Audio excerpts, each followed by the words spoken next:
What is your opinion on features?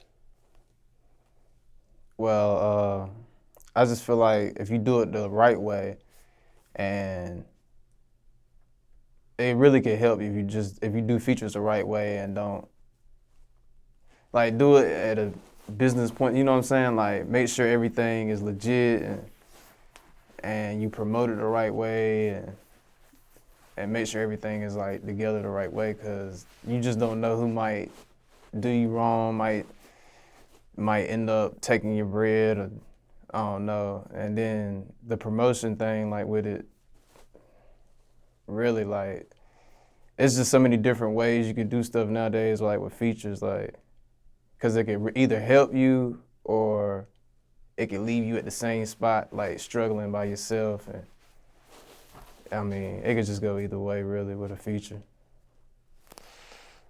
You have a few features. Mm-hmm.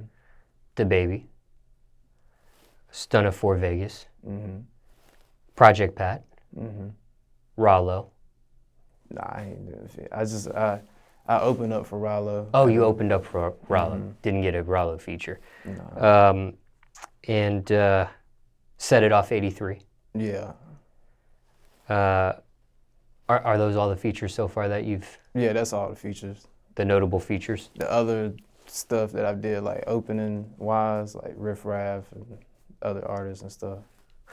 When it came to these 4 features, though, that you've done, were they all paid features? Yeah, they were, yeah. Most you ever paid for a feature? It's $1,500.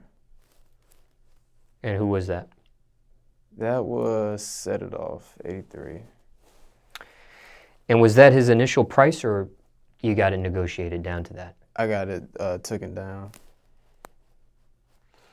And looking back, was it worth it? That amount of money you paid for that feature at that time? Yeah, I feel like it was worth it, yeah.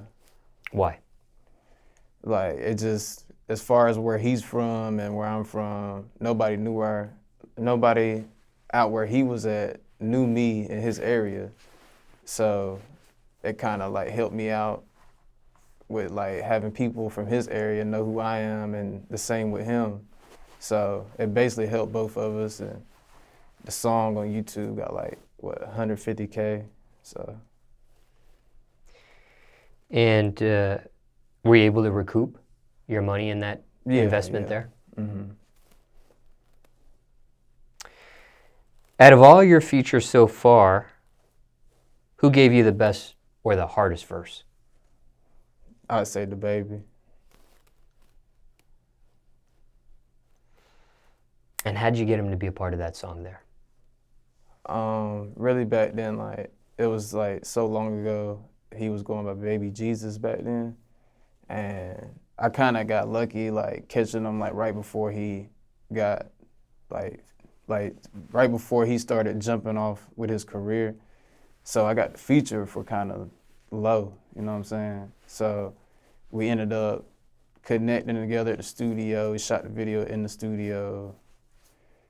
And from there, that's where shit went, really. Was this before he wore the diaper at South by Southwest? Yeah, it was before it. And when it comes to all your features, the 4 that I've named so far, were they all in-person features that you get recorded, or were any of them virtual, meaning you sending a session and receiving some it of back? them was virtual, yeah. Which ones were virtual? Which ones were in person? The baby one was in person. As far as virtual, Project Pat was virtual. Setitoff83 was in the, we recorded that together in the studio. Project Pat. Did we say that one already? Yeah, that was virtual. No, The Stunna song was virtual also. Oh, Stunna, that was it. Do you prefer features done in person or virtually? I would prefer in person, because I'm like kind of old school with my money, like hand-to-hand type. I don't like sending off. And Were you ever nervous or intimidated working with any of these artists in person? Nah.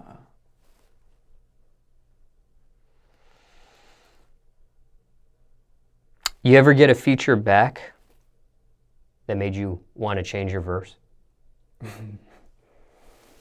Yeah, I have. Like, even with like the DaBaby song back then, like the way I rap wasn't the same as I rap now. Like the quality wasn't as good, and I kind of like felt like I could have did better with the song, really. But you didn't change your verse, you kept it as it is? Yeah, I kept it as it is. So just for the record, with these features, you never changed your verse after getting the feature? Mm-mm. What is your opinion on that? A person that receives a feature changing or not changing their verse? As far as like, I mean, if the verse hard is hard, but like, you gonna know, like, usually I ask people of like what their opinions is, and I already overthink as it is with my own, you know what I'm saying?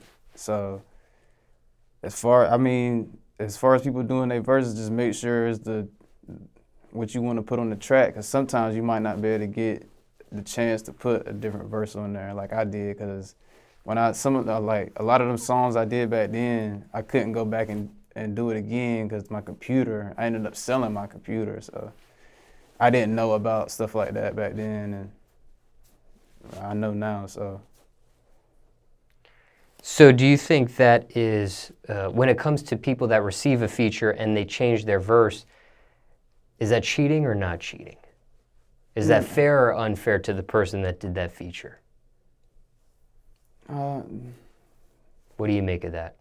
I don't really think it's cheating, really. I mean, if it was me too, like, I wouldn't, if that person like did really good on the song and then like you thinking like, damn, like I feel like I didn't do my part, I want to go back and do something better, then I don't see nothing wrong with it, really. Okay. And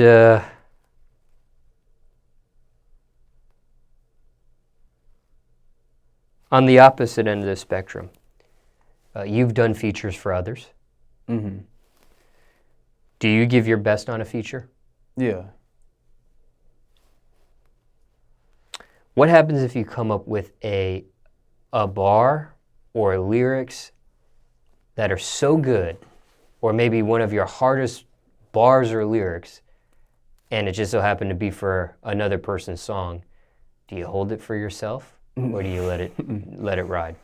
You know, like, it depends, like, on the situation, really. Like, if it's, like, there in person with that person or something like that, then I just let them, you know what I'm saying, let them have it. But as far as, like, virtually, like, sending it off or something, I might just keep it and write something else or freestyle, you know what I'm saying? Ever done a feature for someone you regret? Yeah, I have.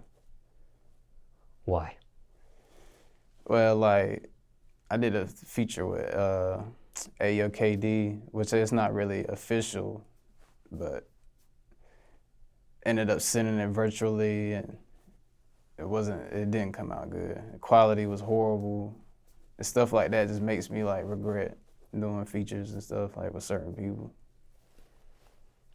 But it wasn't because of him, the person, or him, the artist. It was more on your end. You didn't like what you were putting out. Nah, it was what he sent me sounded like he recorded it off the phone, but like what I gave him, I ain't gonna lie, like it wasn't my hardest verse. Like it was just something quick that I put up, but the song it was trash. Like I released it for like a little bit and took it down. Like it was just horrible. Did he feel some type of way over that? Nah, he didn't care. And no issues with him over that? Nah.